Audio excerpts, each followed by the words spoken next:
ladies and gentlemen. Welcome back to episode fucking 51 of the Drunken Under Quarantine show. Who knew we'd make it here tonight? Collen, Doyle, and GW Foley join me as always, and we got punk rocker extraordinaire Nick Grandchamp on. It's going to be a fun show, and we got a lot of shit to talk about. So let's get to it.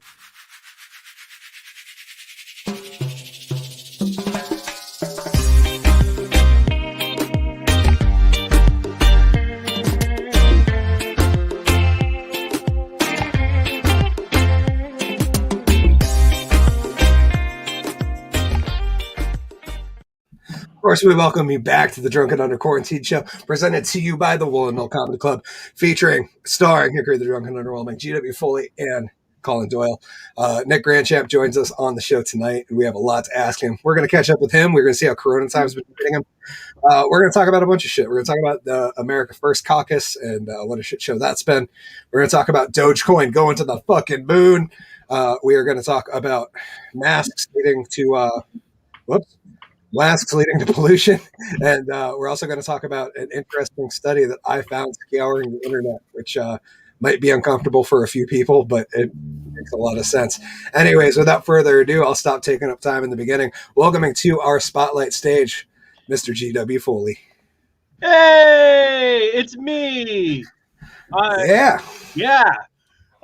Week 3 in a row, not wearing pants. You gotta love the freedom, America. Woo! Yeah, I couldn't do that in like communist Britain. Fuck them English. We bombed the shit out of you, and then we had to take care of your ass in World War II. Fuck you. Everyone talks about the French being pussies. No, it's England. England's a bunch of fucking pussies. Bad teeth. Eat nothing but fish and sausage. I wasn't planning on ranting about the English, but it was fucking rail on them. And I think I'm partially English, somewhere on my dad's side. So I'm just shitting on myself, which is actually the start of my Pornhub channel, is me shitting on myself. I'm going to do this backwards flip thing. Make sure I have some Benadryls, get everything nice and loose.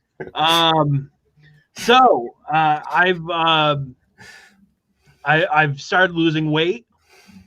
Finally, eating healthy. Yeah, I'm down. Shit, I had the number in my head. I'm down about 10 pounds right now. Yeah. In a couple weeks, which is not fun. Everyone's like, "Oh, you're gonna feel healthier and have more energy when you're skinnier." I'm like, no, I don't. I still want to go to bed at fucking 3:00 in the afternoon, and now my pants don't fit properly. I put on my tight pants because I was gonna go see a punk rock friend yesterday, and I was like, I gotta look the part. So I went to find my skin tight jeans. They were skin tight on me because I was fat, and now I put them on and they're baggy as shit. I was like, I look like a fucking skateboarder from the 1990s, who got stung by a bumblebee and just blew up.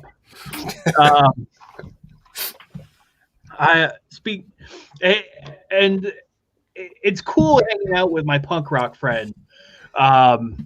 I haven't seen him in a while, and he's always such a great dude that it pisses me off sometimes. Like he is one of the most wonderful, warm people that I've ever met, and every time I'm just like, how the fuck can you be so goddamn cheerful and happy all the time? And he doesn't do drugs. Like if he did drugs, I'd be like, yeah, okay, that's it. It's drugs. But no, I do the drugs, and I'm not as happy and cheerful as he is. I love him to death, but sometimes it's just like, I want to see you pissed off just once. like you're in fucking hardcore bands. Like you should be angry and pissed off at the world, but no, it's all fucking rainbow butterflies for you. I actually I was interviewing for a school project, which I got done today, and I realized that when I was doing that, like I need to seriously consider my life choices in life. Like what I'm going to school for is video design and production. And this 10-minute video took me 2 hours to do. And I'm just like, am I doing this right? Like, am I putting the right amount of time and effort into doing this video? Or do I need to focus my energy somewhere else? And that's the scary part, like about going to college, is like at the end of it, I have to find a job. And where I live, there's jobs, but I don't want to have two fucking associate's degrees and a bachelor's degree working at Five Guys. Something that kind of makes me go, I think I'm overqualified for this fucking work. And not that working at Five Guys is a bad job. I'm just saying that if I want to smell like fucking peanut grease and hamburgers, I can do that at my house and just be fine. Just work out a little bit. I was outside smoking a cigarette the other day.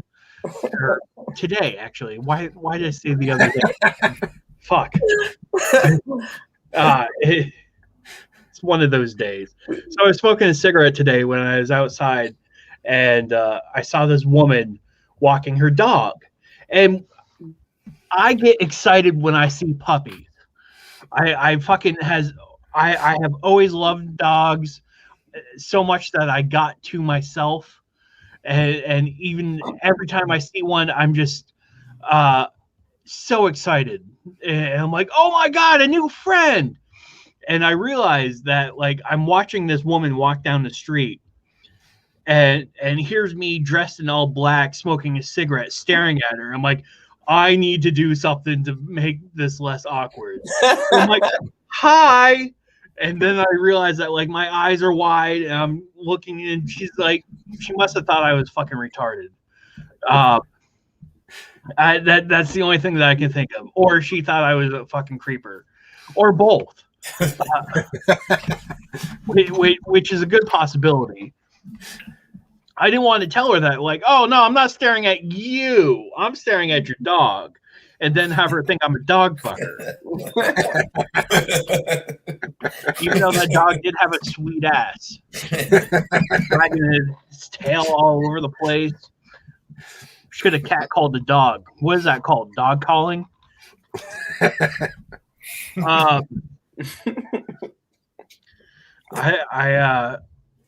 I hate going to grocery stores. I've realized, and I'm not smart enough to spend the time on like a Saturday morning and doing all my grocery shopping for the week. That's how much I fucking hate them. Like I wouldn't want to take like the hour and a half to peruse every single fucking aisle to get what I want. And to save time and effort for the rest of the week so I don't have to go to the store. No, I'm the fucking asshole that goes every day to the store because he doesn't want to be there. Now, and you're like, how does that work?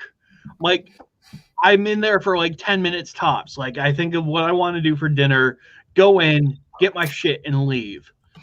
But I'm doing something wrong. Because everyone's like, well, if you go once, you'll save money. I'm like, I don't believe that. I don't believe that at all. Regardless of, you're going to spend the same amount of money because of the same fucking ingredients. Just, I don't get it. That was kind of flat. I'm sorry, guys. Hopefully Collen does better than me. Let's turn it over to him and see how his week's going. Listen, DW, don't get discouraged, right? Because I think you could be really successful as the most educated guy at Five Guys, right? Like you could just be like just even like what you just said. I don't even know if you realize you said you don't want to smell like peanut grease. How many people know that Five Guys is derivative of peanut grease? And maybe you go on to talk about the oppression of the peanut trade and how peanuts eventually grew to this point of status as a massive enterprise in this country. I don't know the history of peanuts. You do. You're more educated than I am.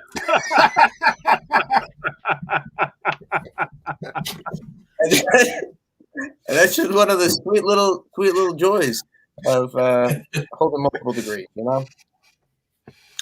I don't know if anybody was following this past weekend. We ended up getting a sweet little snowstorm on Killington. It was quite magical. It was like one of these little moments where you just realize like the beauty of Killington, because it's like an island. It's like this little mountain that all of a sudden is just snowing on, and there's no snow anywhere else, but it's right there, you know? And I enjoy that so much as a Vermonter. You know who else also enjoys that? People from Massachusetts, Connecticut, Rhode Island, New Jersey, and New York.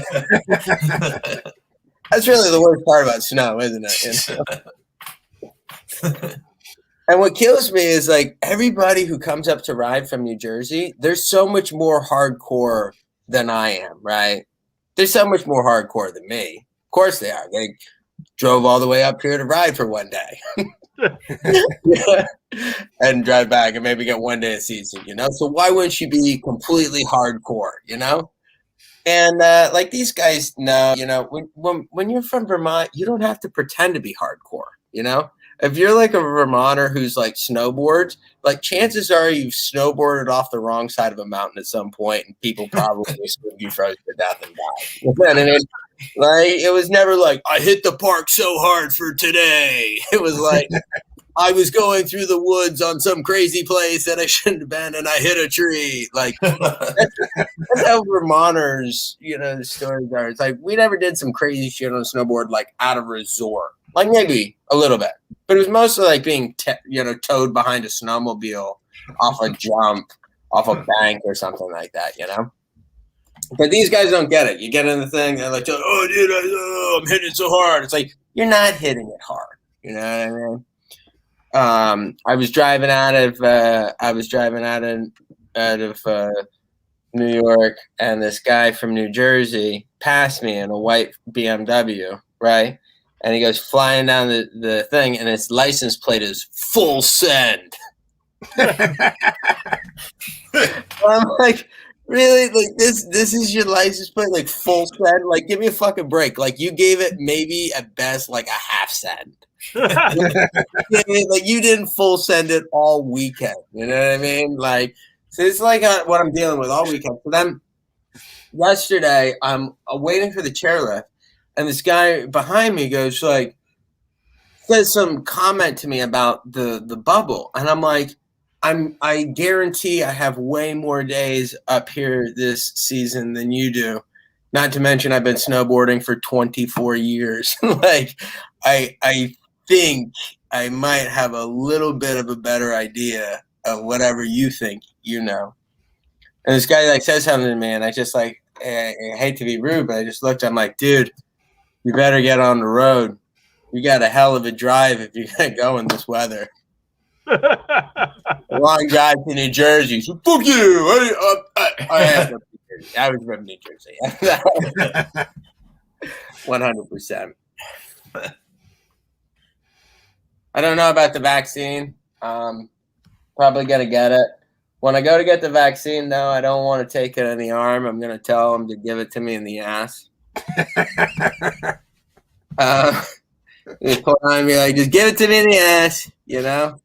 I use my arms, and I've been taking it in the ass for 14 months because of COVID. Why not just give it? Just give me one more shot, little prick in the ass, one more time. Let's go. Give me your Johnson.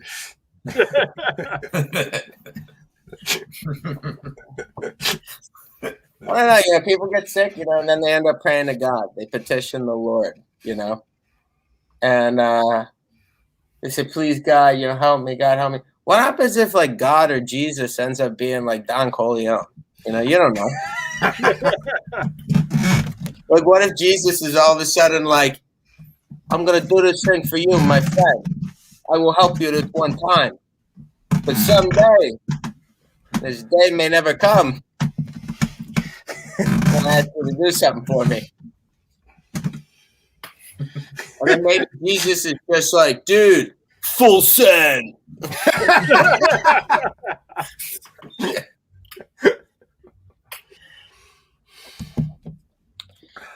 Yep, that's been my week.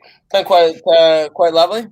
I'd like to introduce the man of the hour, the reason we tune in here every week, ladies and gentlemen. Without further ado, Hickory, the drunk and underwoman.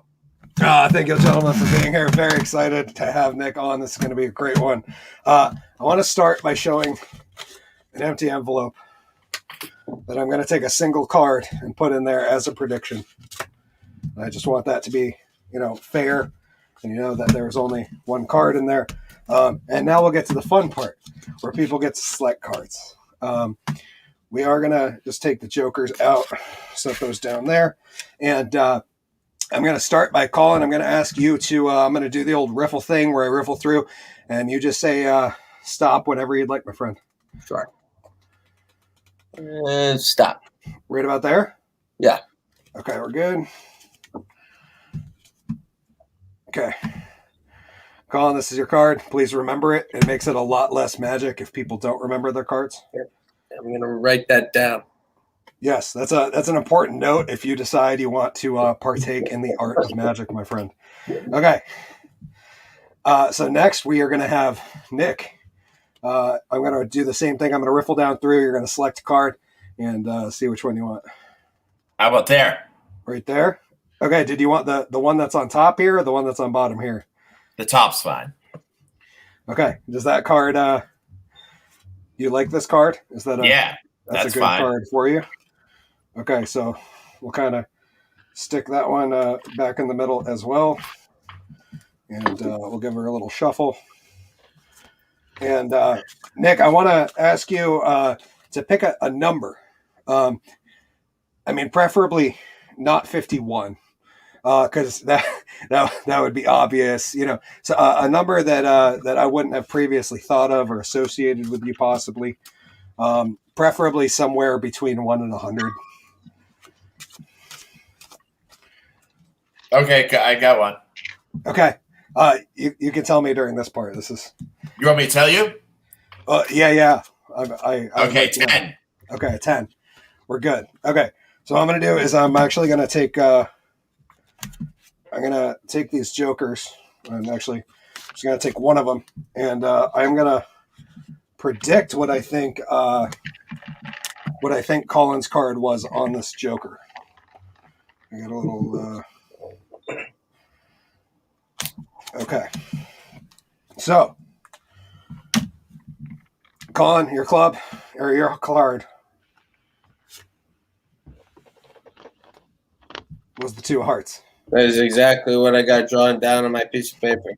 Okay, which might not seem so magic because you guys know I can see the camera. But let's get back. I just thought about that part. I don't normally see the card myself, so during a live performance. But let's get back to that part about this prediction. All right, we just set that on top, and I flip it over. And Nick, first off, was this your card? Absolutely. Okay. What you couldn't have known is that in my prediction. Oh, wow. Holy shit. How did you do that? Is that I already had a 10 on it. Wait a minute. Did you go to college for that? You and GW over at the Five Guy College right now? Well, back when we were in clown school. That was pretty awesome. Well, thank you. I appreciate it. And without further ado, we'll keep this show on the road. Welcoming to the spotlight stage a man we've been very excited about having on, our first ever. And the true story here is that lots of people have been saying, Hickory, Collen, GW, why don't you guys have more diversity on your show? And we figured the perfect diversity, especially the day before 420, was to have a straight edge rock star on. Because what's more diverse on the Drunken Under Quarantine show than a guy that doesn't drink? So without further ado, we are welcoming to our spotlight stage a good friend of GW Foley's, a man that I've known for many years and have respected as a fucking awesome musician. I'm the magician. I get them confused occasionally. They both sound like Bill Clinton playing saxophone.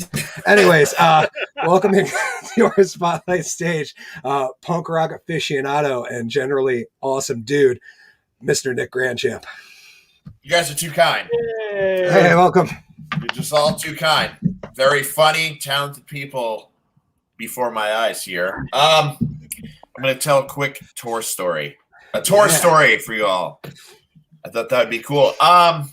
So this is one of my first tour stories ever. The first tour I went on the summer I graduated high school, 2005. So my band, MySpace era, if it gets the vibe going, we me and the bass player, Matt Kimball at the time, booked a tour. And the tour took us all the way down to past Pennsylvania, I think, into Ohio. It was like 11 days, 12 days. It wasn't like crazy long, but it was pretty long for just getting out of high school. Anyway, so we get down to Connecticut, play down there, and we're on our way to the historic ABC No Rio and New York City in Manhattan. And we're like 18 years old, and we're like super stoked. So we get there. I'm driving this van that I had just bought from the junkyard. Essentially, my dad worked at a junkyard, and I got this deal on this old soccer mom van. So we get down there. We're in New York City. Find the venue. So it's like the place where like Agnostic Front and a lot of like, you know, New York bands had like gotten their start at ABC No Rio. So we get there. We're loading out all of our stuff onto the sidewalk in front of the venue. And this dude comes up. And he's like, "Hey, guys, what are you guys up to?" And I'm like, "Oh, we're playing the show tonight. You should come." And he's like, "I don't got any time or money for that. What type of music guys play?" And I'm like, "Oh, we play like rock and roll, punk rock stuff." He's like, "I don't listen to that stuff." So anyways, he goes, "Want to know what my name is?" I'm like, "No, I was thinking it could be like Rob or Jim or something like that." And he goes, "One mother word. My name is Sincere." And his name was Sincere, and this was everyone call him. So we're talking to Sincere, and time's going on. And he's telling us how he sells like Halloween masks. He's like homeless. He's a homeless dude. He's like selling Halloween masks, and this is the middle of July. This is like July, so right after like I graduated. And I'm like, Sincere. I'm like, listen. I'm like, how do you like what do you do when it's not Halloween? Like, you know, we're in July. Like, how's sales for your Halloween mask? And he's like, I don't want to talk about it right now. He's like, I just want to go to your guys' show. And I'm like, all right, well, listen, I don't know how much it is. He goes, I don't got any money. So we start loading all this stuff in. And the next thing I know, I look around to the loading door, and Sincere's bringing like a snare drum in. He's just walking in. No one knows. We're just like, all right, well, fuck it. He's here, and we're just going to act like he's part of the crew because, A, I don't know him, and B, fuck it. He's hanging out. So little did I know there's a story behind this. So we get, you know, all the bands are showing up. Everyone's having a good time. Bands start playing, and it's like New York City, so everything's going on around. So we're on like second or third. Keep in mind, we're like teenagers. Like we're pretty young. And Sincere makes it into the show. No one asks anything. I guess they're just like, fuck it, whatever. So I did not know this. We get into I think we played like 2 or 3 songs. And it was going well. It was going really well. But Sincere, he had an alternative motive coming into the show. It's not that he wanted to see us. Now, okay, maybe I was a little naive.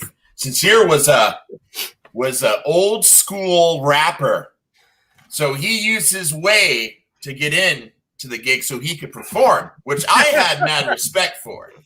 But the guy grabs the mic in our second or third song. You know, we're playing New York City for the first time when we were kids. And he's like, all right, these guys are killing it. And he like repped us super hard. He's like, these guys are so sick. He's like, I'm going to go ahead and do one of my songs right now. And he has this boom box. He just brings this boom. I don't know if he borrowed it or what. And he had this tape in. Plays the tape and he's freestyling, and we're just sitting on stage. The stage we're sitting on, we're just holding our guitars. We're like, all right, what is going on right now? So he does one song. He actually did a really good job, and we weren't even mad. We're just like, all right, this is crazy. You know, it's kind of strange when someone literally just like jumps on a show, and you're like, okay, sick. So the crowd was like, there was actually a good amount of people. It was like one of those like matinees, like later show, like earlier shows, I should say. And there was people because they would do like shows there. They would do like a matinee and then they would do another show. So like some of the people that were going to the second show would come in early. So anyways, we get fucking done. We're at our last song. And Sincere is like, listen, I'm going to do guest vocals for this. So we're playing punk rock, and Sincere gets on. We're like, at this point, he's going to do it. And he just starts freestyling over, like, hardcore punk. And it was like, it was just fucking insane. And I'm laughing. I couldn't stop laughing. So we get out front, and I'm like, all right, Sincere, listen. The shit, I don't even know if I'm supposed to be mad. I was like a little upset because I was like, all right, well, it's kind of weird when someone like takes the stage like that, but I wasn't that like really mad. I was just like, it's really funny. And I'm like, listen, Seer, can I just see one of your Halloween masks before you go? He's like, yeah, man, I got one. So he goes out in the alley, and I kid you not, brings back this Halloween mask. And it was just made of all this weird shit that he found. It was kind of cool, but I'm like, does he just have like one or two of them? Like, does he have what is he doing? So that's pretty much it. I don't want to go too much further, but that's the story about my first time playing a show in New York. And I was 18 at the historic ABC No Rio in Manhattan. So yeah, thank you for having me on as well. Hey, thank you for being here, brother. We do appreciate it. I was half expecting you were going to say Sincere's a mask was made out of human flesh. One mother word, Sincere. That's too good. Well, thank you, gentlemen, for being here. This is awesome. Bring up a couple comments real quick. Satchel Parsons early on the show said, love the show. I'd like to chatterbait with y'all sometime. Find me between the sheets sometime. Have a great night. You too, Satchel. Thank you for dropping by. We also got Captain Granite dropping in to say, oh, what a lovely tea party. I love that comment. Matt Vito was laughing his ass off and also said digging the story to Nick Grandchamp. He's being totally sincere. So, Nick, we thank you for being on the show, brother. It's been a long time since we've had some social interaction. Dude, I'm thankful, man. Thankful to be around talented people. You guys are great. This is really cool that I'm like 51, right? Holy shit. Yeah, we didn't think we were going to make it that far. That's fucking cool, man. Like I was just saying to GW earlier, that's really cool. Yep, we're also hoping we're going to be able to change the name of the show by now and not be the Drunken Under Quarantine show, but it seems like COVID is still going strong, so we haven't even changed the name for the second season. We're just fucking steamrolling it. I also wanted to say, for anyone who doesn't know, it was Nick I was talking about. I was wondering if you were going to say that or not. I wanted to say, but I didn't want to butt in, It's very Ryan Kenyon's a really great friend of mine, and I love Ryan. And I don't even talk about him during my set when he's on the show. It's a great honor. So that just shows what Nick means to me. Aww. Oh, I fucking love this kid. The heart. You know, I do how many fucking shows with GW Foley? You think he ever says anything like this? No. No. You know, Not one he word. does high flying shit that I'm on this show every Monday with. No. No. No. I will say that I am not always chirpy, okay? You know, sometimes I get really pissed off, okay? I go out in my front yard here in Rutland and I just say, damn it, you people, stop riding the damn freaking bike around. And you have this Walmart bike that they put a motor to. And I'm like, stop it. Stop putting motors on Walmart bikes. Pissing me off. Yeah, I can be mad too. Okay. Yeah, Walmart bikes rolling around Rutland. Like they shut down the KFC. I was really mad about that too. And then they spray painted. Did you see? Yeah, absolutely. I saw that today. I laughed my They're ass like off. vaccines like sleep. I'm like, what the? So we saw that a couple weeks ago, and the beautiful assistant looks at me and she's like, they just spray painted vaccine storage on the side of it. And we rolled by today, and I'm like, honey, that didn't say vaccine storage at all. It said the funniest thing about Rutland here, if you go on and you're looking for jobs right now, okay, on the internet, right? They're hiring for KFC. And I'm like, there's no fucking KFC. All right. Some poor high school kid, it says Rutland, Vermont KFC. Okay, they're walking down there. They're like, I know it's here. I know it's here. And then they're just like, where did it go? I go to the drive-thru, order my bowl, and it's not even here. What type of cruel prank is this? You're breaking some kid's heart who wants to work at KFC, and they show here. What is this? Some type of Kentucky Fried blowjob you're trying to sell behind the fireplace? What the hell is going on here? They walk from Five Guys and be like, I ain't doing that peanut oil shit. They're like, I'm here for some fucking chicken. I don't want any peanut oil. I got a peanut allergy. Please tell me that your fryer laters are fucking filled with some normal grease. All right. At this point, damn it. And I'm a fucking vegan. You're like, no, come on now. Like, sorry, bro, we fry everything in beef towel. The guy's like, well, technically, it's not chicken. I'm just gonna call it like it is. All right. I don't know what's the next step, but I'm gonna say number one takeout there. I don't go there. The best Chinese food in Rutland. What do you guys think? Ginger China? It's a toss-up, man. I really like number one. I think you're going straight number one. If you can get them to make coconut chicken, it's the best. It's not on the menu, but they always have coconut shrimp on special. If you get them to make coconut chicken, it's like the best Chinese food on the planet. What do you guys think? Other than that, I would go. I love that Hickory takes the time to look at the prep list, and he's like, "You got coconut right there, and you got chicken cutlet. All right, come on, just get the shrimp." Spread that up. Come on, let's put it together here. I'll pay shrimp prices for the chicken. I'm not trying to rip you guys off, man. I just don't like. I don't trust shrimp in Rutland. Here's a funny story. Here's a funny, real quick. I work at the co-op, and we're doing like fish, like fresh fish, and people have been coming in. They're like, "Oh, this is so great! You have this fresh fish." I'm like, "Yeah, it's great." They're like, "Where is it from?" I'm like, "Oh, just fresh over at Lake Bomazine." And it's like tuna and stuff. And I'm like, yeah, just get it over at Lake Bomazine. They're like, oh, really? I didn't know they had tuna there. I'm like, yeah, it's fucking great. And it's so funny because they're like really old. And they're like, is this guy like messing with me?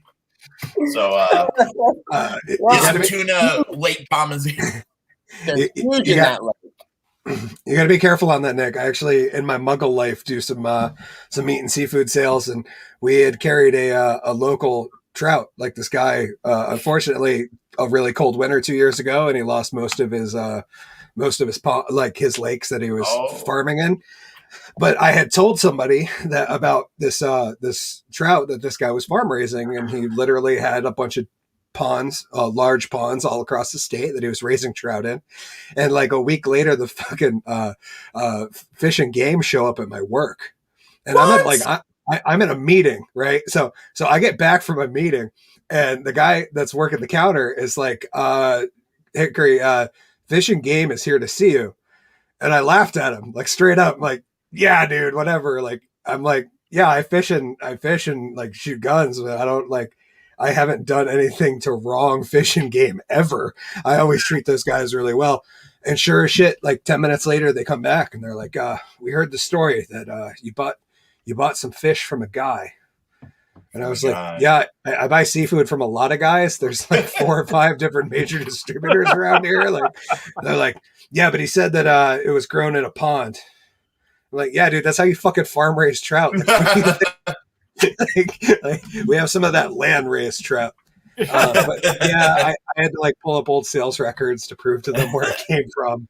But it was one of the, just be careful. It was a weird experience. Hydroponic fish. It's kind of weird. There we go. We're way off topic, so let's veer back into topics. We're going to start with the first topic being just, Mr. Grandchamp, how have we been since we last spoke, which has been a long time. I meant to put, how's Corona time treating you? How has COVID impacted your life? How's your life been since last mid-March? I want to say that the joke with the Johnson & Johnson, that hit it right on there. Okay, it's just me again. Pretty much, man. I mean, that was it. Yeah, give me the shot in the butt, because I mean, at this point, yes, it's just been hard, man. Like, I'm working a lot. I mean, all my shows have been canceled. Like, fucking all my recording time has been canceled. So, man, I don't know. Like, I want to say I'm thankful for some things, but it's been rough trying to do what you do. I know you guys feel the same. I can imagine. You know, it's fun doing on this. It's, you know, the same pain. You know, it's like without being in front, and I've been to a lot of the shows around here, and I've seen GW, and I'm looking forward to see you guys just kill the room where it's like everyone's rolling and like laughing. Like, that's an energy that no matter what, internet can't give you, you know. And there's some awesome shows at the Marquee. I got to see GW just kill it, and it's been awesome, man. And just laughing, everyone in the room. It's such a feeling that man, as you performers, with all of us being performers, it's so hard to do online. So has studio time been pretty limited too? I wanted to ask, that impacts you specifically more than the other performing arts? A lot of the thing with the studio, to be honest with you, is that they're starting to open up again, but every single band that wanted to record last year are now booking for this year. So things are it's like wedding season. And a huge thing about being in a band compared to like what you guys are doing is that like I have to rely on like 4 other people to do anything, which it really sucks. So like if I have a couple of band members that are just like, they are scared to death of COVID, and that's fine. But like, your band's not going to record if someone doesn't want to go outside, basically. So sometimes I envy the one man, like, get up there, kill it, and kind of leave, because you just, at the end of the day, no matter what, if you just have to worry about yourself, make sure you do it. Being in a band is a lot of work, it's a lot of fun, but it is literally being in a relationship with 4 people, 5 people, depending. Everyone has to be there and know their parts. I felt that back in the day. That's why I don't have a band anymore. It's because I try to explain it to people, and they're like, "Oh, it sounds so great to like be able to jam with dudes all the time and get to hang out." And I'm like, "Yeah, but finding like just even one other person that has the same musical vision that you do, let alone 3 or 4 of them, is like an absolute nightmare." I know it's weird. Because before comedy, I was a punk rocker. Well, I'm still are. You still are. I still am. But I've been playing with the same band since fucking 2005. Like the same guys in different forms, moving on in the world. And I can definitely relate to the idea that it's a relationship. Like I know, like, the drummer and I are very close. And I mean, I'm close with all the guys. Don't get me wrong. It's always one of those things where it's like I don't know what I'm trying to say other than yeah, like I understand the relationship part of it. Like Yeah. I've been in a 20-year relationship with these guys. Yeah, it's true, man. I mean, so much has to go right for even practice. You know, Yeah. Everyone has to not have a job at an X amount of time, and girlfriends and money and everything. I mean, it's wild. It's a lot. It's a lot of coordination that isn't just art, which is tough. Colin, are you still there? I'm here. Okay. I don't know about this band shit. What you fuckers are talking about? He looked so relaxed. I thought he might have dozed off. Another thing. Okay, so moving along, we're going to talk real quick about the American First Caucus. Colin, did you see anything about this? As you know, Hickory, I get my news here weekly. That's fair. So quarantine show. So when you think of a group of politicians saying, "Hey, we're going to do the America First Party," what do you think of? We'll go with a round robin before we get into it. Colin, taking it in the ass.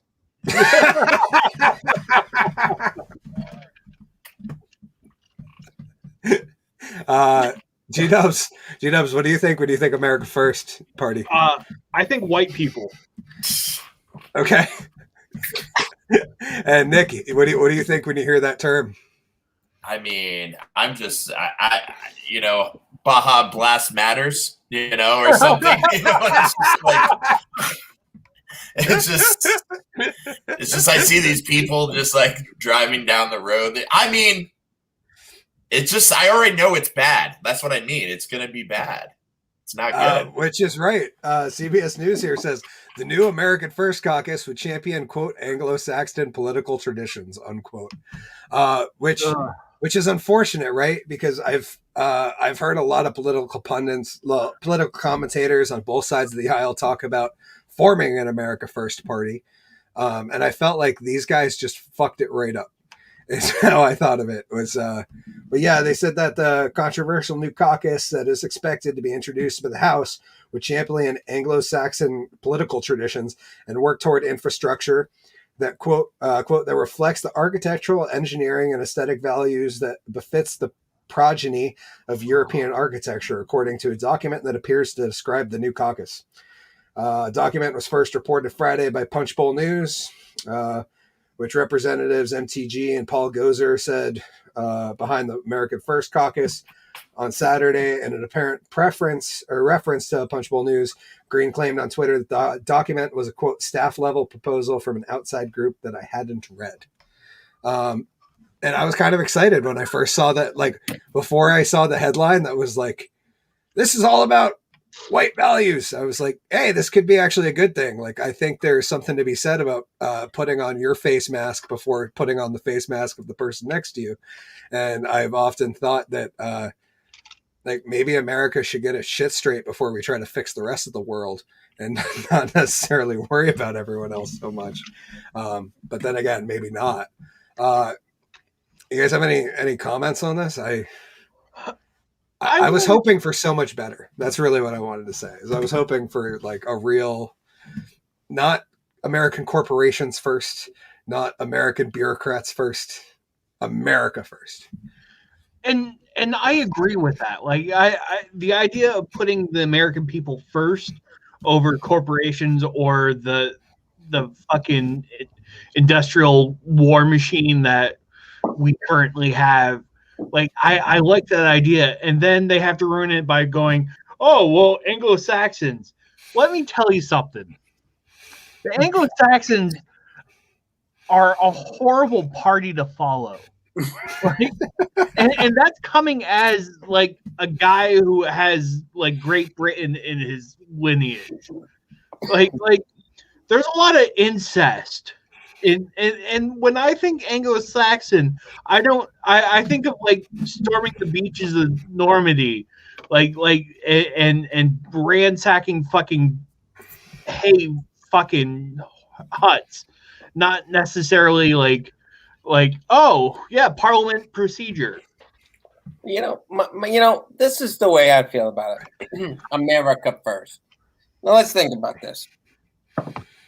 If you were running a race, wouldn't you assume that you would put the fastest car the farthest back, right? Or the fastest runner the farthest back, if you want to make things equal?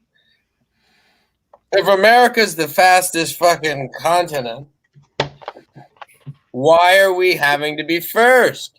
Let's put America last, folks. Yeah, we do when we're the underdog. Let's see what we can do when we put Argentina and Venezuela way ahead of us. And then let's try to catch up. You know what? I agree. This is what we need to do. Mario Kart 64, okay? Everyone gets the top 3 podium, okay? So what? We're not first. We're second or third. But you had Toad and you had the blue shell. So at the end of the day, even though you are second or third, America, you still have the blue shell. So at that point, you're not stuck with bananas, because we all know if you're first, what are you getting? You're getting bananas, because they're not going to give you a blue shell because you're first. So it's in the American thing. If you're Mario Kart 64, you're first, you don't get none but bananas, and bananas don't mean shit, okay? Exactly. And bananas don't mean shit. Exactly. We want to be third, or we want to be at least second, because Canadians got Wayne Gretzky, and that's already more than enough. America uses the blue shell. Gum. Oh, fucking. I'm joking. That was such a good analogy, Nick. I'm spitting right now. I don't even know how to respond. Jason P. Mercier knew how to respond. He said, "Use a star." At that point, might as well. Now, might as well. America's in second. Use the star, which is basically the nuke. If you talk about it. Say, yeah, throw some fucking fireballs. Oh wait, but that wasn't Mario Kart. Can you throw fireballs in Mario Kart? I don't even know. I think in the new one you can. I was going to say, I was going to say that's Magic the fucking Gathering. No, because NES Mario could throw fireballs. He would throw them once you got the fire flower, right? I think you are correct. There is some. I think there's one that at least you can have it, but it's all about the red shell and the blue shell. Fair. Let's move along. You guys seeing all the shit on crypto the past week? Dogecoin to the moon, baby! And of course, I am drinking Diamond Hands by Big Tree Brewing in honor of Dogecoin going to the moon, which I'm a fan of because I might own a little. And really, really interesting. And also semi-exciting on a side note to this story is that I thought it would be really funny that you guys can't hear that, can you? No, I can't hear. Okay, shit. Good. And ad started playing on one of my tabs pulled up, and I'm like, I have no idea. Was it an ad for Dogecoin?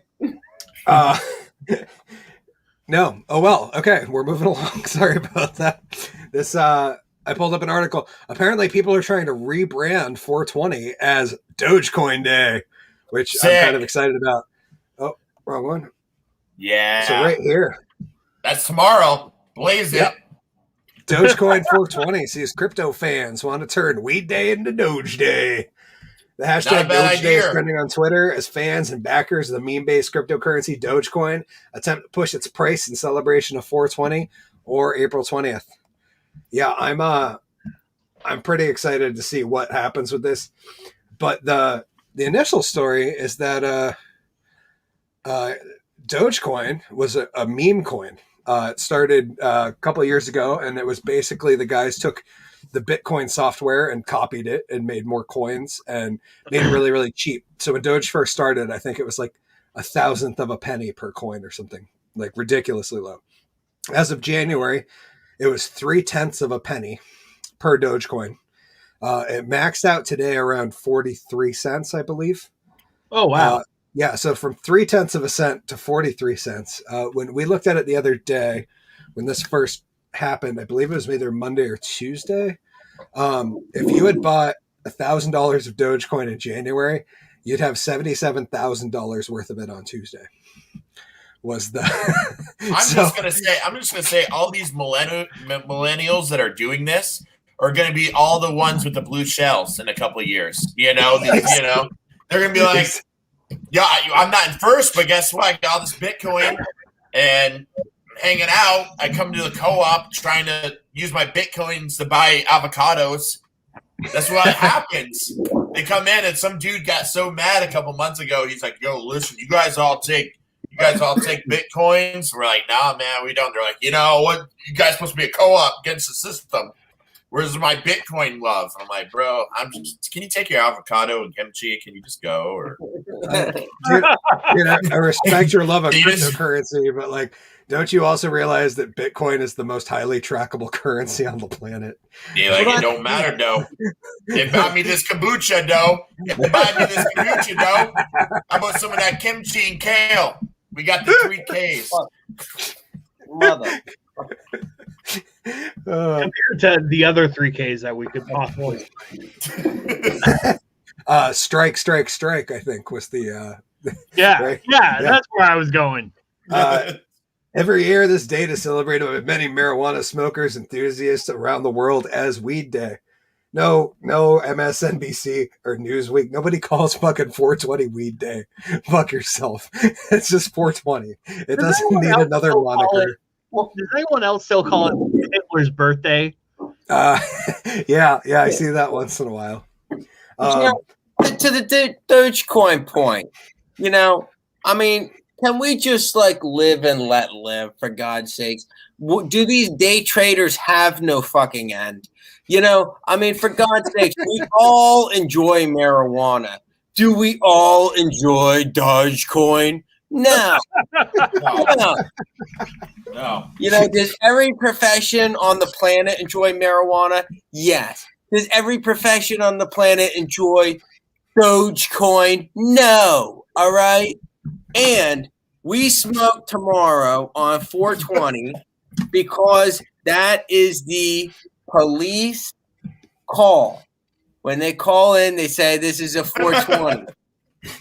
And too many people have gotten their ass beaten because of a 420 to be talking about no motherfucking cryptocurrency, non-NTF bullshit on 420. Listen, 420, damn it. Everyone should deserve a little bit of a Cheeto bath. Everyone deserves a little bit. A little bit of Moxie Cheeto bath there. Exactly. Damn it. They go on to write that they're pushing for this year the fans of cryptocurrency, which have experienced huge price raises recently. By huge price raises, we mean 0.3 of a penny in January to 35 cents yesterday. Are trying to rebrand 420 as Doge Day while attempting to increase its value to 69 cents on Tuesday. 69, nice. Great. Yeah, great. Love it. At the time of writing, the crypto value is hovering around the 39-cent mark. This guy from Reddit says, well, hello, everyone. I'm a designer and would like to recruit as many people as possible in designing memes and graphics to rebrand 420 as Doge Day. Absolutely. So file your complaints with user Oracle of Doge. He says, please comment if you support this. $1 is an edible, and we can take a pit stop at the moon, sure, but our Lord and Savior Doge ought not be limited by such small goals. The user said, I mean, he ain't wrong. He ain't wrong. No, the moment is now. We can mother hecking do this.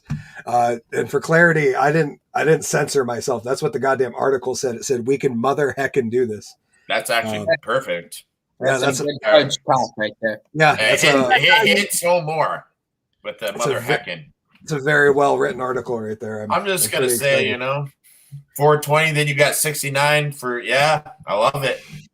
Yeah. I think it's it's weird. No, this is dumbass, right? If you want to go 420, what the hell does 420 and 69 have to do with each other? It's both perfect numbers. I mean, it's like numbers, yes. Did I write both of those on my every single book I had in high school? Yes. Now, the point is if I was going to do 420 on the Dogecoin, I'd say let's do 420. Fuck 69 cents. Let's go. Yeah, fuck it. It's 420 on the 420. You think MS-13 puts MS-12 on there? No. They ain't licking no pussy when they're supposed to be doing the number 13. Let's think about this for 2 seconds, Doge. If they're on bingo, if MS-13's at bingo, they're not putting MS-10. All right? No. They're down there, their head in someone's ass, licking a 13, and that's what you do.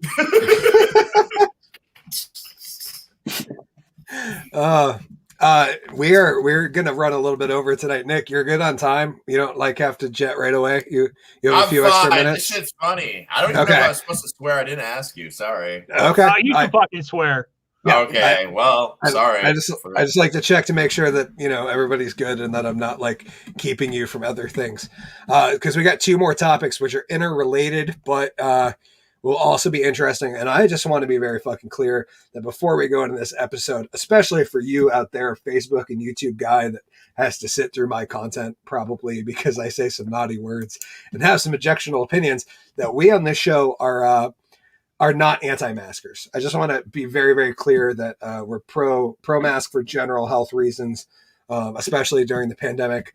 But there might be a few moments in the next 2 segments that seem like we're not really fans of it, even though we are. And I just want to be very clear that I'm not hating on masks, because it's hard to talk about things like this and not seem like you're anti whatever you're talking about. But can I say fuck masks? Yes, you can, GW. And you tried to say you weren't a punk rock guy, but that's oh yeah, dude, that was fun as fuck. You proved it. So basically we have found ourselves in an interesting conundrum, my friends, in that masks are leading to pollution. And it seems like humans are just super short-sighted. Like we come up, we're sober. Thank you, Jason. I love you. Thank you for watching the show, my friend. There's no time to throw away a mask when there's Tinder, okay? Because I mean, that's what changed the world. Tinder changed the world. So here we got one from King 5, because it was one of the better articles I found, saying, really concerning. New study finds face masks and other PPE are polluting waterways. It said disposable face masks and other PPE are becoming an emerging source of microplastic pollution, not just in Washington State, but around the globe. Face masks become a way of life, and their ability to help slow the spread of respiratory virus, COVID-19, is key to people getting safe until vaccines are widely distributed.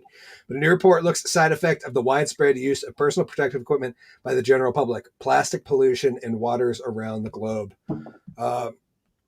They said about 94% of people surveyed have found PPE in their spring cleanup, or finding PPE at a cleanup in 2020. 51% said they see it daily in their community. I know I do. Have you guys see this, I'm sure, just kicking around, like you're walking through a parking lot? Yeah. I actually joked with the wife the other day that I at one point thought the new cigarette butt was going to be Juul pods. But it just turned out to be face masks. You ain't wrong. Well, I think the irony of this is that let's rewind the clocks, shall we? 16 months. We got a bunch of social warriors parading around telling us don't use straws. Yeah. Don't use plastic bags. Don't use paper bags. Do this, do that. Okay. So we did that. We got rid of the straw. I almost took my front tooth out trying to adjust to a steel fucking straw. Nobody told us we were using steel straws now. You know what I mean? We just did that. Okay? I went to the Home Depot in Brooklyn. I bought a bunch of tools. They put them in a paper bag because we discontinued plastic. All right? And then, what do we need? We need masks. Everybody needs a mask. Okay. Do we have paper masks, plastic masks? What the hell are we doing for the mask? Nobody knows. Let's make masks. So then how do you drink when you're wearing a mask? Here's an idea. You use a straw. Right? We got rid of all the straws. Then you go to the store and you try to use a bag. We got rid of all the bags. So then I came in with my reusable bag. And then everyone in the store screams at me because you're not allowed to use a reusable bag because, God forbid, COVID-19's living on the reusable bag. He ain't wrong. He's not wrong. So now you need the paper bag or the plastic bag. So now we're back to plastic. And in the meantime, we throw 2 billion masks into the ocean.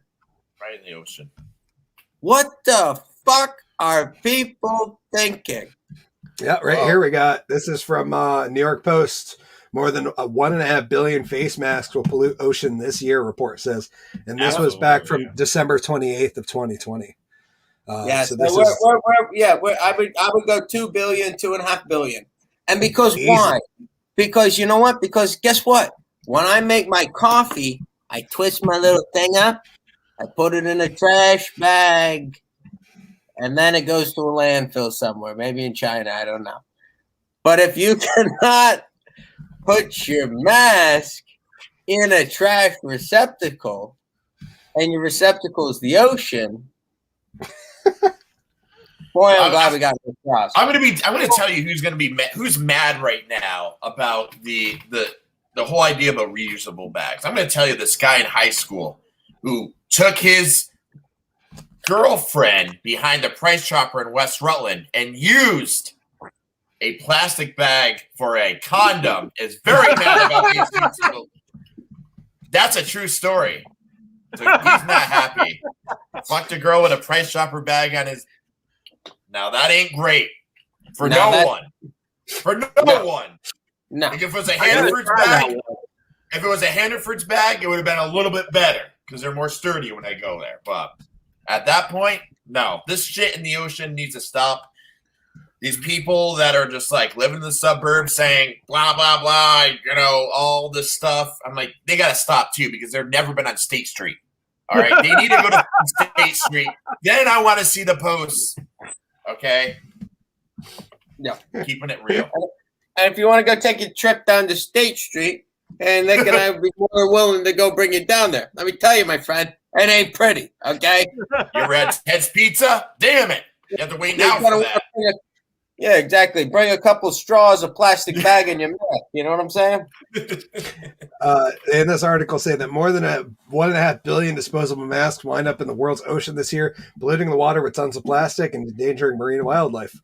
A report by Oceans Asia cites a global market research report that estimates 52 billion masks were made this year to meet the demand caused by COVID. It also says that a conservative calculation means at least 3% of them will be washed out to sea. Single-use face masks are made of a variety. This is something I didn't know. This is interesting. Single-use face masks are made from a variety of melt-blown plastics and are difficult to recycle due to both composition and the risk of contamination and infection, the report said. Why would masks burn them? Well, because then you're just burning plastic, right? Which is come on. What else is new? My neighbor did it for years, and I'm fine. Okay. I was just burn them with some tires, Yeah. You gotta throw some tires in. Say with each mask weighing 3 to 4 grams, the situation could lead to 6,800 plus tons of plastic pollution that'll take as long as 450 years to break down, according to the report. Which is kind of deal with it. We're not going to be, so it's all good. Well, what you got to calculate here is so the pandemic is once every 100 years. So we just put masks in that last 400 years. So that means we're here for the next pandemic, the pandemic after that, the pandemic after that, and halfway through the next pandemic, a mere 50 years later. Yeah, I That's mean, not- and COVID doesn't last more than a couple days. So they should be able to scoop them out of the ocean, dry clean them, and return them to Reuse service, right? Absolutely. Should be able to get a couple weeks out of those for the next 450 years, right? Yeah. They should harvest those for the next pandemic. It's really a gift for the future generations. Hey, look, we already made the mass. Whenever you're ready, just fish them out of the ocean. We got 28 billion of them for you. You put two masks together, they're gonna make like good underwear, like a good thong, or like a tea where you can hold your tea and dip it into the water, put it in a mask. Right. So you're saying bag with it. I had written my banner as seems like humans are short-sighted, but Collen, you made the opposite argument that we're just thinking really, really fucking long-term at this point. Yeah, exactly. I mean, we're really giving our future generation some really wonderful options. Like Nick just said, perhaps the tea bags out of these unknown toxic plastic chemical things that we left them in the ocean. You know what, Hey, guys? I know what can save this though. I know what. Yeah. Before we move on, I know what can save this problem. You guys want to know? Right on us. Let's go find some article and share it on our Instagram story, and make sure we all live away from all this, and then it'll be fine. Because I have so many friends that do that. Like they're like, I hate X. Here's this, and they're like, oh, we're good. I did my part. I did my part. Actually, no. Here's a better idea. I'm gonna call you a buzzkill, and then I'm gonna go talk about some stupid dumb shit that I have no control over. Absolutely, let's do that. That's actually a good mix. That always seems to work, I mean, Well, that's why I'm a part of the Burlington Cop Watch. I think we're all missing out on an upside of this is that this is what the future looks like, and Yes. Look at him. He's so protected from spreading a respiratory illness to his other sea turtle friends that are within 6 feet from him. And he's just swimming around doing his socially distanced part as a sea turtle. And that's really just a wonderful future for him. And, that's not going to stop the kid from Danby finding that turtle, dragging it out of the water, and spray beating NWO on its freaking shell. Come on, damn it.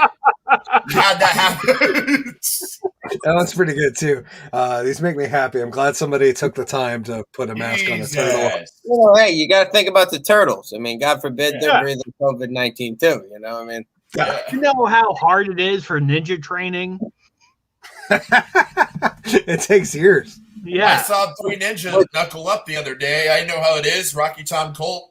That shit ain't easy. It ain't easy. That you know turtle that. is really Rocky just loves walking Emily. Yeah. That turtle is just walking around trying to find some nuclear drippage that it can drink and turn into Michelangelo. We're going to move right into the last subject, which is kind of just a continuation from the last one with, giant turtles getting COVID, which would be terrifying because who knows how the Ninja Turtles will respond to such a thing. But in the realm of things not so giant, a study finds that phthalates in masks have now been linked to penile atrophy. And I did pull up an article because it sounds so, oh God. Jason P. Mercier said, "Who's going to put the mask on a rat or a warthog?" I would totally put a mask on a warthog. I was just, all I could think was a meerkat, and I was like Timon and Pumbaa with masks on, riding around with a muffled Hakuna Matata playing in the background. It's like, Hakuna Matata. You can't understand any of the words. Shredder had a mask on. Look at how cool Shredder looked. Yeah, that's a very how good about point. Kane or the Undertaker? The Undertaker had this when he broke his nose. He had a mask on. Oh, or all the Foot Clan, and they were basically wearing whole head COVID masks. Yeah, and, or the Luchadors. which is basically what I go to the gym in now. Is I realized the other day that my masks for the gym that are like semi-breathable look like Foot Clan masks, and I was like, oh man, I need to get the red band for it, and start like kicking the fucking bag while I'm in there. It'll be great. Do I need to get my luchador mask? Because I will. Right. But yeah, the study, chemical that causes penises to shrink, found in masks. And I just want to say I love this article because not only did they find a really great stock photo of diversity in the lab, they've made sure that the purple matched the eggplant emoji perfectly. That is like the perfect color that matches that. It just now, can I just say, I mean, in terms of emojis, how disgraceful is this that this is our best representation for a fully erect? We got. Are you kidding me? GW Blue Blazer. Can we just cut in some like badass music, like boom, boom, boom, boom, boom? little light show change. Yeah, but we got the little eggplant emoji. Yeah. And I would say this makes a lot of sense because GW was telling me he's been wearing his mask. His dick keeps getting smaller, and he can't figure out what is going on. Which is strange because he's lost weight, and usually you gain some size when that type of thing happens. But Jason P. Mercier also said, or Mankind. Yeah, Mankind mask would be really great. I had dinner with Mankind, for real. Just got to say that. Sorry. Wait, you had dinner with Mick Foley? Yes, I'm not joking. That's GW. Yeah, for real. I don't want to flex. I don't want to flex, but it's true. I'm jealous. That's amazing. So, yeah, basically the study found that phthalates have been linked to genital shrinkage, decreased fertility rates, and less masculine behavior in young boys. Dr. Shauna Swan, which is a beautiful name, Shauna, you should be in the news more often. Or do porn. Yeah. Oh, there's so many good names for porns, too. A professor in the environmental medicine and public health at Mount Sinai Health System has warned in a new book that phthalates, a chemical commonly used in manufacturing of plastics, can shrink penises and decrease male fertility. A study linked in the National Center for Biotechnology Information, which operates under the National Library of Medicine and the National Institute of Health, found that microplastics used in the manufacturing of COVID face masks contain a number of toxic chemicals, including penis shrinking phthalates, which here's a better question. Yes. Do you think, sorry to cut you off, do you think, all three of you, do you think people wearing masks has developed kinks, mask wearing kinks for people sexually? Yeah. You think they're like, now they're like getting turned on, they're looking all over, they're like, well, that person might not be ugly. Just leave the mask on. Maybe they are. No, Nick, it's actually done the opposite for me.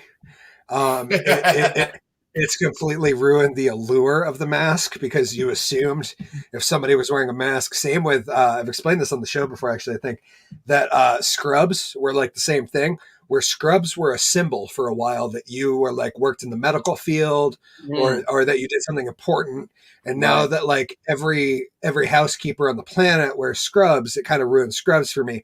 And masks have done the same thing, where it used to kind of be like a symbol of status that you were intelligent enough to work in the medical field, or at least, you hadn't been fired for malpractice yet.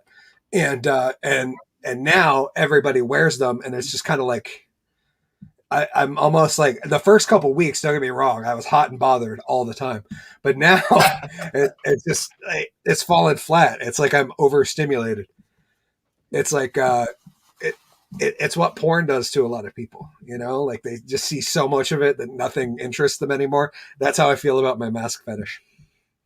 I stayed at, really quick side note, I stayed at a dude's house after a show somewhere, I don't know. This dude, I was falling asleep in his living room. He had so much porn around, like just movies and VHSs, and I just remember sitting there. I'm like, well, everyone's sleeping. Should I like put one up? I didn't know this guy. It was like stacks of it, and it was just right there in his living room. I was like, "Fuck it! Don't even put it under the gun cabinet. Fuck it, just do it." I was in the opposite situation where I had a bunch of porn in my living room, and I had a friend sleep on the couch, and he still decided to spend the $50 on whatever Comcast had on demand. Oh no! I was so pissed. He's jerking off in your fucking couch. Which is fine, you know. I get it. Fine. Not a $50 jerk off. I mean, for God's sake, you're staying at the Ritz Carlton over here. Like, dude, you watched that for 3 minutes. 3 minutes. You know how many DVDs Can't even go to the video store in the back room to get one. Remember that video one? You know? Mr. Big Spender over here, you know? You gotta be kidding me. Jason brought up a good point, and I hadn't thought about asking this question. He said, since porn was brought up, what would be your porn store names? I'd like to think mine would be like, I'd probably be Hickory Wood. Yeah, that's a good one. I don't know. That's a good one. How about Jackhammer? I'd be Jackhammer. Fuck it, Jackhammer. I think that's taken. Fuck, it's mine now. Hashtag. Change it right here. Hashtag. What are the rules? Like your first pet in the street you grew up on? Oh yeah, I think it's something like that. Which mine would be Rage Hillcrest. Which is a great fucking porn name, not gonna lie. Yeah. I would probably go with something that like rhymed with my name, like Huge Dick. If I was gonna go by G-Dub's thing, the first, what was it, first pet name in the street you grew up on? Yeah, Be Frisky 4. Which sounds, you know, it's got alliteration. It doesn't sound that bad, but I don't know if it's as good as Hickory One more Wood. nuanced tour story, and it's very quick. Another time, I don't remember where I was. We were all staying, and there was a bunch of roommates in this house, and everyone went to bed. And there's like 3 or 4 people living in this one house apartment, and I was sleeping. Okay, in my sleeping bag next to all my band members, and I just hear this girl and this dude just getting it on, just hardcore in front of, like, there's a bunch of people sleeping on the floor, and we didn't see them. They were in a room, door shut, right? Next day, kind of band etiquette is to leave the house because it's not yours pretty early, right? So I never saw who was doing it, but until this day, both of them were like the best looking people I could ever imagine in my head, because you just don't know. Was that Ken and Barbie in there? Was it Ken and Barbie? So if you happen to be out there, fans of the show, and you were the ones banging next to Nick, please send us a picture of what you look like. And if you look good enough, we'll pass it on to Nick, but we don't want to destroy his fantasy. Yeah, so. I can't destroy that. And you know what? Yeah. It's a very awkward time when it was just like really loud. It wasn't just like, are they doing it? It's like, yeah, they're doing it. Oh, they're getting the jackhammer on. The jackhammer. Well, I assure you, Nick, they were just as good looking as you thought they were. That's what I'm saying. That's what I'm saying. Absolutely. Avril Lavigne in there. Skater boy, inner skater boy. Yep. In the skater boy. Ain't bad. Yeah. You know, I'd bang Avril Lavigne, but I think it'd be complicated. That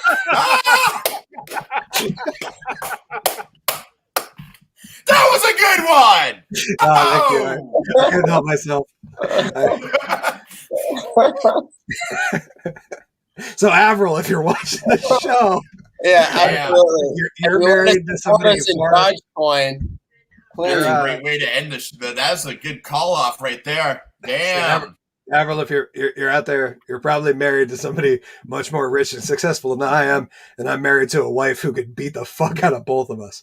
So you should probably not contact me, but you know, maybe just slide in my DMs. And Nickelback, dude. I think she was married to that dude Nickelback for a while. I don't know if they're still together. But Hickory, are you reading your letter right now, or is this improv?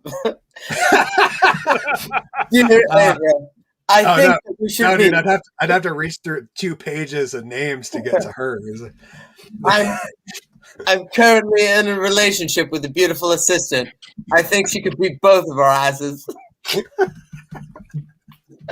Call me.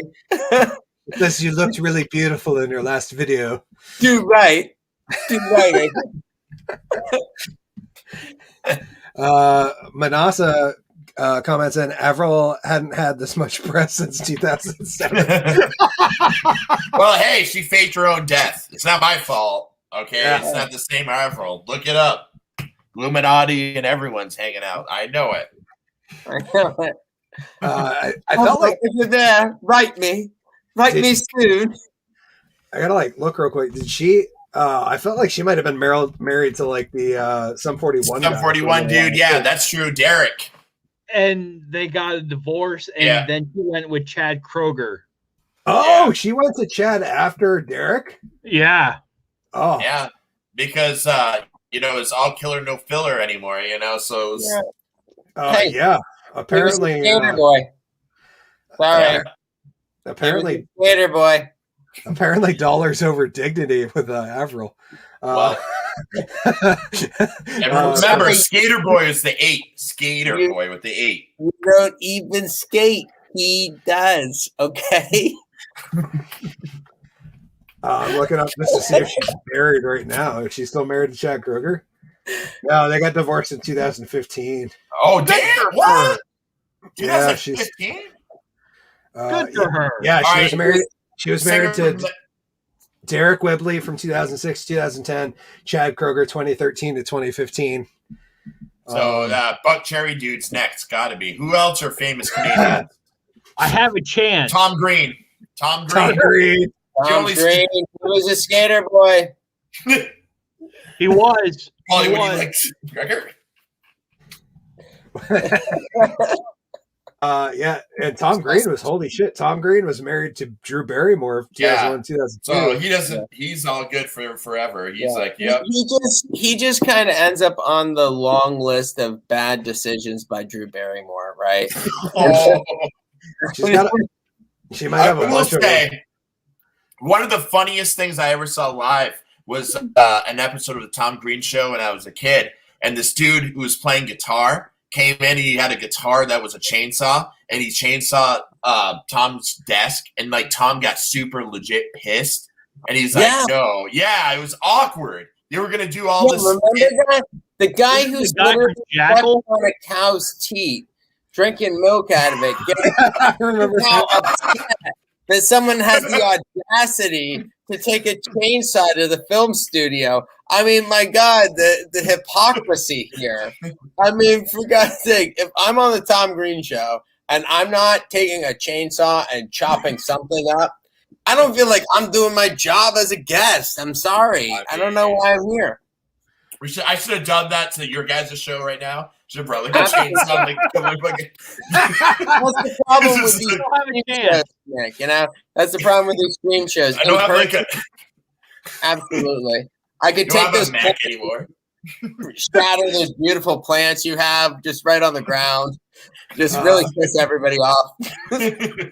Jason said Freddie Got Fingered movie with Tom Green was pretty messed up. I agree, Jason, but I only saw that like on mushrooms when I was like 15. I've never watched it since. I want to disagree with Jason and say, fuck you, the movie is not fucked up. It's a fucking masterpiece. GW takes a hard stance on this. Yeah. Was it Road Trip? He was in Road Trip too. That was funny. He was. Dangling the rat down to the mouse and like, I know you want to eat. Yeah, I miss Road Trip, man. That was back before everything turned into just like a knockoff of American Pie or National Lampoon. True. It's like, yeah, we missed right by the time like the first American Pie and then Van Wilder came out. I felt like it all went downhill from there. Well, I mean, it all goes downhill from there. Right? Jason rebuts and says GW it is. We might have to have Freddie Got Fingered debate night on the show at some point. So GW and Jason for the life for Freddie Got Fingered. I mean, I would love pitching the script in 2021 in Hollywood, where I walked into like a major studio and I was like, I got the script for you. It's called Fred got fingered. I want to see the sequel to Freddy Got Fingered. Freddy got fingered twice. Freddy gets fingered again. At the Westway Cinema. At the Westway Cinema. I wish I could have bought that place. That would have been. I've always had a dream about Westway becoming like the theater that just plays like old classic movies. You know that dude. You know that dude who screwed his girlfriend with the Price Chopper bag. Well, I don't know him, but he's kind of my hero. Wait, let's just say that guy definitely got a hand job in the Westway Cinema because no one went to movies there. Let's just call it. No. I think as far got a hand job at the Westway Cinema. I guarantee you, I put money. Someone got a hand job at Westway Cinema. Hit the beat to that. Someone got a hand job at the Westwood Cinema. Oh, yeah. I think in Drunken Under. Cats. I was going to say, I think under Drunken Under Quarantine show lore, that guy's just going to be known as MacGyver from here on out. I don't want to get her pregnant. I don't have a condom. And then he just like rips it off and goes into the cinema and he's like watching. He's watching like like Dick the movie. You ever watched about Nixon? Oh, no, like it happens to be completely coincidental. The film's called Dick the Film. It's about Richard Nixon and his presidency early on. I just happen to know Dick. Anyhow, it's a long story. Okay. Jason comments back. He said one of my friend's roommates had owned the cat from the movie. Oh, whoa! That's kind of cool. That's one of those small world things. But I think we're about at it. Almost an hour and a half. You guys have anything you really want to get off your chest? Not plugs yet, but anything you wanted to follow up on before we plugged ourselves and got out of here? I just want to say, listen, you guys are so funny. It was so great. All of you guys are hilarious. Made my heart so much happier being a part of this. I can't wait to see you guys on a stage somewhere doing your thing because it's so. Thank you so much for having me. All three of you guys, hilarious. I love the card trick. This is great. Thank you. Thank you. Thank you for being here, man. I'm glad you agreed to do it. That's what I have to say. Thank you. G-Dubs, you got anything? I'm good, man. I fucking love Nick Grandchamp. I will say that. And I love Collen Doyle. Collen's great. Oh, yeah. Oh, wow. I feel like we're going to have a lot of good sound clips. Remember that, Collen, when you're booking for your Broadway comedy club show. I love you. You know, I'm going to remember that was a great callback from GW. Heartfelt, maybe not so much.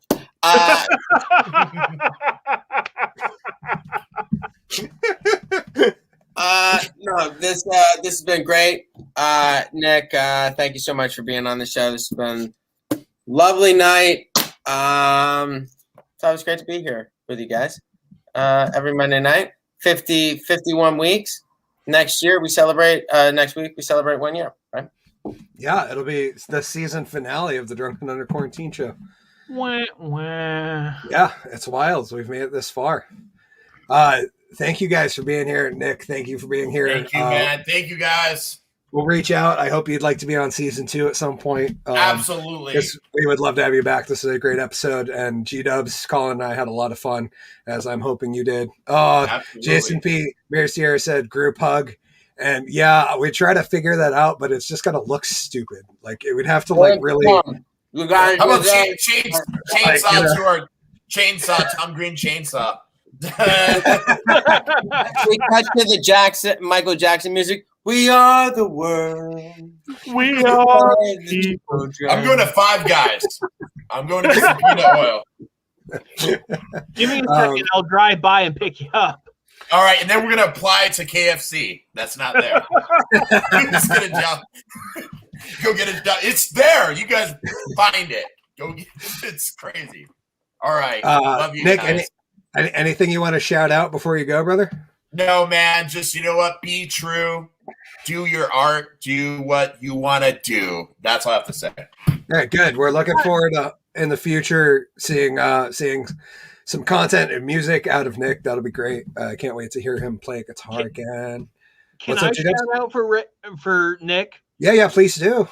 Every Tuesday night, if you look for the Rebel Gaming Club, he has a show called Rebel Rock where they talk about rock music. Oh, nice. With various artists across the country. And this next Tuesday, he has, I can't remember the guy's name, but he's from Seattle, Washington, and he's the bassist for the Drowns. How the fuck how am I promoing your shit? You gotta shout that shit out, man.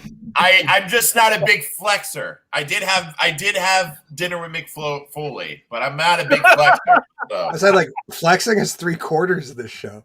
Yeah, that's the whole point of you being on, man. Thank you, G-Dub. It went way better you doing it than me, so that's very beautiful of you. So thank you.